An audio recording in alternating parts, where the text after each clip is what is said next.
آپ دیکھیں حضرت یعقوب علیہ السلام، ان کا غم اس لیول کا تھا کہ اتنا روئے کہ اندھے ہو گئے، لیکن ایٹ دی اینڈ بیٹا بھی واپس ملا، بادشاہ بن کے واپس ملا، اور بینائی بھی واپس آئی۔ حضرت ایوب کا میں تفسیر پڑھا تھا اکثر بھی، سورہ انبیاء میں کافی انبیاء کو اللہ تعالیٰ نے ڈسکس کیا ہے، اسماعیل علیہ السلام، ذوالکفل،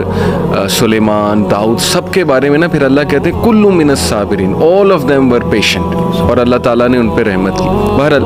تفسیر میں پڑھ رہا تھا کہ ایوب علیہ السلام کو اللہ نے بہت پین سے گزارا، یعنی وہ رو پڑے، اور انہوں نے کہا کہ ندا لگائی جب انہوں نے کہ انی مسنی الضر وانت ارحم الراحمین، کہ اے میرے رب تکلیف نے مجھے چھو لیا ہے اور تو بے شک تمام رحم کرنے والوں میں سے رحم کرنے والا ہے۔ تو لکھا ہوتا ہے تفسیر میں کہ the reason اللہ تعالیٰ made him go through all this tough time was to tell everyone کہ میں اپنے پیاروں کو تکلیف سے گزارتا ہوں، یہ نہ سمجھنا کہ میں تم سے ہیٹ کرتا ہوں یا میں جو ہے وہ کوئی تمہیں پنش کر رہا ہوں، کیونکہ دیکھو اگر ایوب گزر سکتے ہیں اور انبیاء گزر سکتے ہیں تو مے بی اس میں بہت بڑی حکمت ہے، پین میں، غم میں۔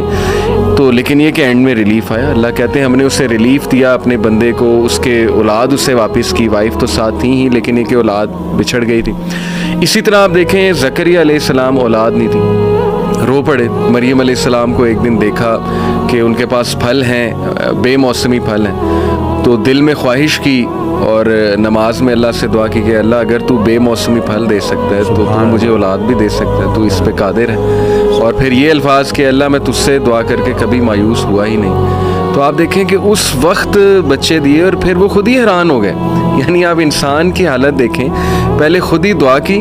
پھر جب اللہ تعالیٰ نے بچہ دے دیا تو حیران ہو گئے، کہتے ہیں اے رب مجھے کیسے ہو سکتا ہے۔ اسی طرح کئی مثالیں ڈاکٹر صاحب ہیں، یوسف علیہ السلام کی، موسیٰ علیہ السلام، یعنی سیڈ اینڈنگ تو ہے ہی نہیں۔ میں ہمیشہ انہیں سمجھاتا ہوں کہ دیکھو اللہ سے امید انسان سے لگاؤ گے تو سیڈ اینڈنگ ہے، وہ پھر سیڈ ہوگی۔